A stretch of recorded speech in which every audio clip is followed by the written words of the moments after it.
हाँ जी सर। भाई साहब है जो ये बहन है सुदेश कुमारी, जो हत्याकांड हुआ एक प्रकार से हत्याकांड ही बोलेंगे, क्योंकि मेडिकली लापरवाही हुआ पर मारा गया है जबरदस्ती। इसकी जो शुरुआत होती है वो जो ये व्यवस्था कर रखी है, सारी जो मेडिकल व्यवस्थाएं हैं यहाँ से शुरू होती है। जो यहाँ पे ब्लॉक सीयू में जो है भागीरथबाजी उसका यहाँ सबसे पहला काम बनता है कि जो भी गाँव में छोटे जो हॉस्पिटल हैं या कोई आंगनबाड़ी नर्सेज है या आंगनबाड़ी कोई कार्यकर्ता है, वहाँ तक सूचना उपलब्ध कराना, समय समय पर मीटिंगें करना कि यहाँ पर गायनी डॉक्टर की व्यवस्था है। आप सर्वप्रथम में यहाँ लाओ मरीज को, पहले तो ये वो ढंग से नहीं निभा रहे। दूसरी क्या है कि जो अपने भारत की जो संसाधन है, मानव संसाधन मंत्रालय है, वो इस जननी सुरक्षा योजना की देखरेख करता है। जहां भारत के किसी भी कोने में जब महिला गर्भ धारण करती है, वहां से लेके जब तक प्रसव सुरक्षित तरीके से हो नहीं जाता, तब तक उनको ट्रैक करना पड़ता है, उनकी जिम्मेवारी है। बिल्कुल।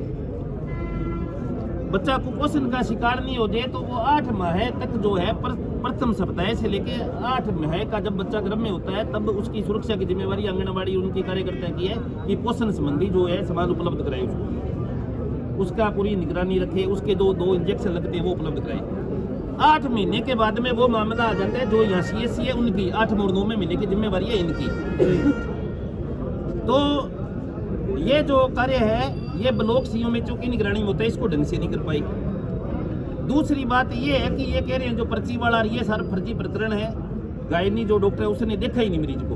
बिल्कुल, हाँ बिल्कुल देखा ही नहीं, वहाँ से ये करने की जरूरत ही नहीं है उनको। सिर्फ एक वैन अगर आप इतना बड़ा रिस्क ले रहे हो तो आपको प्राइवेट वैन की व्यवस्था रखनी चाहिए। बिल्कुल, उन्होंने रखी नहीं। अब क्या है कि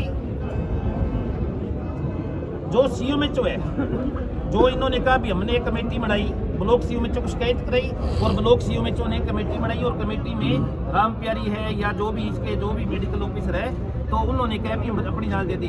तो इस प्रकरण की जांच है, इस प्रकार का जो मामला है इसकी जांच ब्लॉक CMHO कर ही नहीं सकता, कमेटी नहीं बना सकता। इसका जो कानूनी अधिकार कमेटी बनाने का वो CMHO को है, और यहाँ का जो CMHO है उसको बंदियां लेने के अलावा कोई काम नहीं है, वो यहाँ आता नहीं है।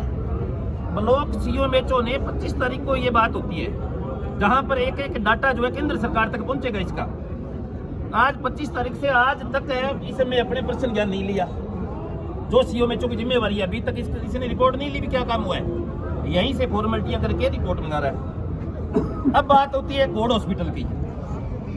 इन्होंने इस आंदोलन को दबाने के लिए या ऐसे करते क्या क्या किए, तो सबसे पहले तो क्या है कि लापरवाही कहाँ से हुई, क्या मतलब उसने हुआ जब आया, क्योंकि ये इनका कमीशन जाता है। बिल्कुल, विधानसभा पूरी जो ये 50 डायमीटर 50 किलोमीटर की परिधि है, जो भी मेडिकल लाइन से जुड़ा हुआ है वो दाई से लेके उसके ऊपर कुछ भी जो आशा शौकीन है, जो भी आंगनबाड़ी कार्यकर्ता है, उन सब तक इनका कमीशन जाता है। 1 से 10 तारीख तक सफेद लिफाफा जाता है, वो इसी का नाम लेते हैं भी वहां जाओ वरना आपका कोई सुरक्षा तंत्र नहीं है। तो सबसे पहले शुरुआत होती है इसकी सोनोग्राफी की। सोनोग्राफी को है उसकी रेडियोलॉजिस्ट की डिग्री होती है, एक चुनना पड़ता है या सर्जन ग्रेड। तो ये जो दस्तावेज लगाकर इन्होंने जो सोनोग्राफी का प्रमाण ले रखा है वो सही नहीं है, यहीं से बात वो अधिकार ही नहीं है। क्योंकि आपने डॉक्टर गौड़ का एक बयान देखा होगा भी, मैंने इनको कोटेज दिया, भर्ती की यार 10 मिनट का हमने समझाया भी आप ऑपरेशन कराओ, काउंसलिंग की। हाँ काउंसलिंग की। इसमें एक वो शब्द इस्तेमाल करता है अगर कोई हिंदी पढ़ा लिखा है तो, कि मैंने सोनोग्राफी करवाई। कहीं भी ये नहीं कहा मैंने सोनोग्राफी की।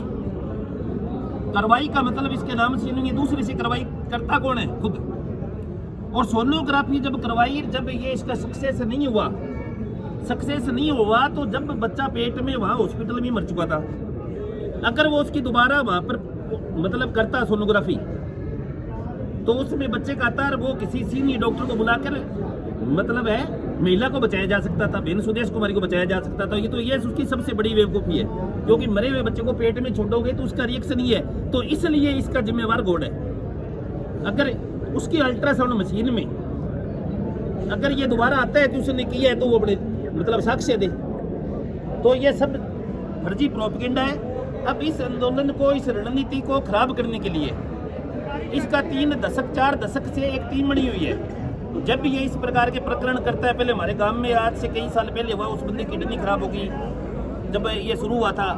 उसके बाद मतलब हमारी गांव में एक लड़का, उसका पैर खराब कर दिया। तो बहुत सारे जैसे प्रकरण है यहाँ के आसपास के जो ये करते हैं। अगर सरकार से यही निवेदन है कि अगर आप एक व्यक्ति को सारी चीज़ों का स्पेशलिस्ट बना रहे हो, तो क्यों आप ये गायनी, क्यों आप ये जो मतलब यूरोलॉजिस्ट है, क्यों आप ये जनरल सर्जन, ये सारी जो डिग्रियाँ हैं एमएस ऊपर की, ये सर की क्यों बढ़ाई आपने 10 से 15 डिग्रियाँ, जब एक ही आदमी सारे काम करेगा। तो अब क्या कि कुछ चापलूस लोग हैं, सबसे पहले सड़क को खराब करने के लिए वो हॉस्पिटल में इकट्ठे होते हैं, एक वीडियोग्राफी करते हैं उसके चैम्बर में बैठ के। तो वो अपने हित के लोग नहीं हो सकते, क्योंकि अगर किसी को नेतागिरी करनी है तो खन्नू वाला कोई दूर नहीं है, खन्नू वाली वहाँ जाके पूछता क्या पीड़ा है। वहाँ अगर वो वहाँ बैठ के एक तरफा स्टेटमेंट जारी कर देते हैं कि इसमें क्या है, डॉक्टर साहब की गलती नहीं है, उनके समझाइश की थी हमने, तो अपने उसका वीडियो ऑडियो प्रूफ मांगना चाहते हैं। तो क्या डॉक्टर कहाँ के रहे कि ये ऑपरेशन के लिए नहीं मानी?